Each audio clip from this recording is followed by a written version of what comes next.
For many years, the Bible captivated the interest of Ron Wyatt, and he had it in his heart to show people that the Bible is true, that the miracles really happened, and that there is a God who we have to have a relationship with. But his work was to meet great resistance from both fellow Christians as well as scientists who don't want to believe or relate to the living God. Among the many discoveries he made was Noah's Ark, where he was held captive by PKK terrorists in eastern Turkey.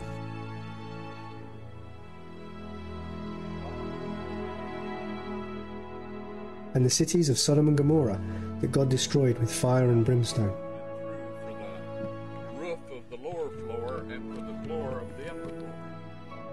He risked his own life and was imprisoned for 1 month in Saudi Arabia because he wanted to reveal to the world that at the real Mount Sinai there was archaeological evidence of the Israelites. He also showed where the Red Sea crossing took place and Pharaoh's army drowned, and the several evidences under the sea that proved the story was true.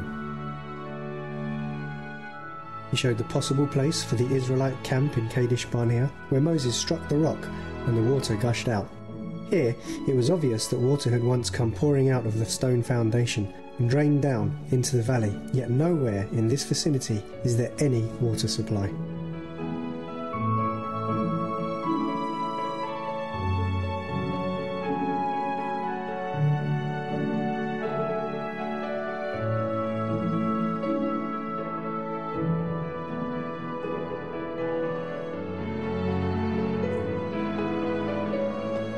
Most of those who knew Ron thought that what made the biggest impression on people was his genuine care for others and his humility. Almost 30 years ago, Ron Wyatt was walking over there between this wall and the Golgotha escarpment with an employee from the Israeli Antiquities Authority. Suddenly, he raised his hand near to Golgotha escarpment and he said, "That's Jeremiah's grotto and the Ark of the Covenant is in there." Both of them were very surprised by this statement, and Ron received verbal permission to dig there. Ron, who had his regular work beside his archaeological research, travelled home to decide as to whether or not to accept this task. Was the Ark of the Covenant really hidden there? And why, after so many years, did God want to unearth it again?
Several thousands of years ago, Abraham came to this country. He was promised by the God of heaven that his descendants would have permission to live here. Abraham was chosen to keep the truth pure, at a time when myths about God were deeply embedded in Mesopotamia. Several hundred years had passed since the flood, an event that was well known by the kings in Mesopotamia. Cuneiform tablets like this from the British Museum tell of the Great Flood.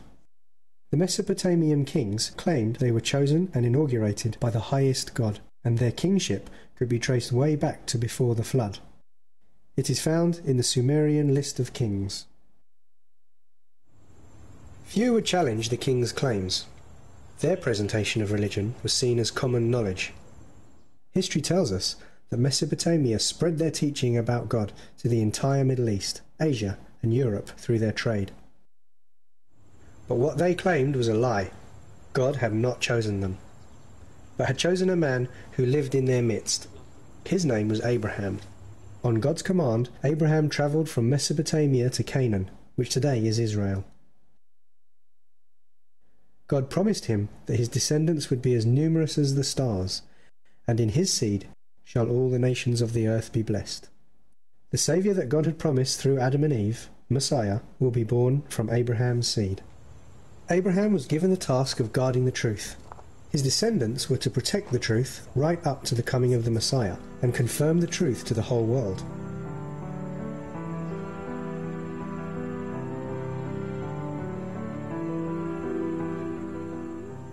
God honoured Abraham because Abraham honoured God first. God himself said, "Because Abraham obeyed my voice and kept my commandments, statutes, and judgments." Many of the commandments of God had also been kept in Mesopotamia, but they were selective of which laws they kept. That can be seen on the law of Hammurabi and the Cheyenne collections. Abraham kept all of God's commandments. The commandments that the others around him disregarded were those commandments that specified the true worship of God, the first 4 commandments in the 10 Commandment law. These commandments the king of Babylon threw out. I'm sure you know the history. The descendants of Abraham ended up in Egypt, where they were suppressed by Pharaoh after they grew in number. There, they were forced to break the Sabbath commandment that was given at creation and that Abraham kept.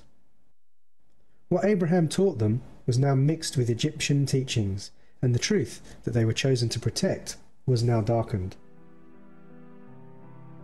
With a mighty hand, God delivered them out of Egypt by his servant Moses, to save the very people who would prepare the way for Messiah through their lives and teachings.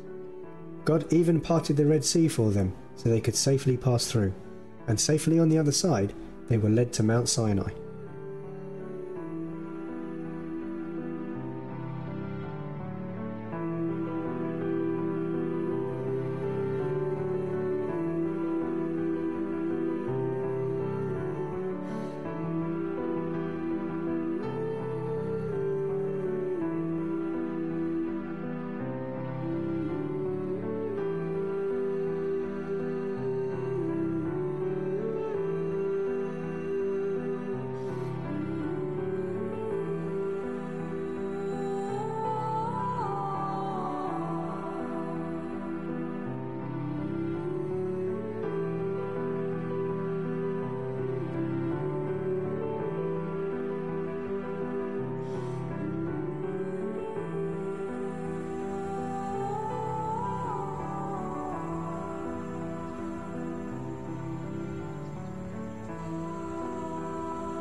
During the Israelites' captivity in Egypt, they mixed a great deal of paganism with the truth of God.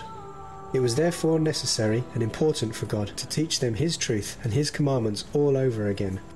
So Moses climbed the mountain and received 2 tables of stone, upon which God had written his 10 commandments with his own finger. This is the only thing we have on earth that God has written with his own finger. The only document from the Creator himself. These 10 words were called the testimony, as it was God's testimony to the world. Beside the 10 commandments, there was another covenant they entered into.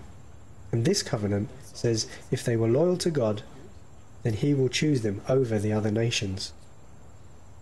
They also received civil laws to maintain law and order. And it's important to separate the commandments from the civil laws. The 10 Commandments is a universal law. Moses was directed to build a sanctuary. Everything that he was to build, he would build according to the design of the temple he was shown in heaven.